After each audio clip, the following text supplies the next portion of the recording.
Welcome to my channel. अस्सलामुअलैकुम। आइए जानते हैं इस्माइल के मायने और इसकी तफसील। हमारा आज का बेबीज़ बॉयज़ नेम है इस्माइल।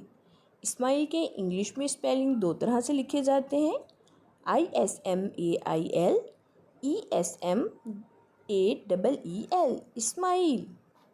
ये एक इस्लामिक नेम है और लड़कों के लिए रखा जाता है ये नाम।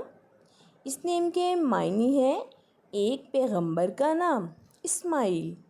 इस नेम की तफसील है मोहम्मद इस्माइल, इस्माइल अली। इस तरह से हम ये नाम रख सकते हैं। आप भी अपने नाम का मायने जानने के लिए कमेंट्स में अपना नाम लिखें और मायने जानिए। एंड अपने नाम की स्पेशल वीडियो बनवाने के लिए भी आप मेरे कमेंट बॉक्स में अपना नाम कमेंट कर सकते हैं। And please like the video, subscribe my channel. Okay dears, फिर मिलेंगे न्यू नेम न्यू वीडियो के साथ। अपना ख्याल रखिएगा, दुआ में याद रखिएगा। अल्लाह हाफिज़।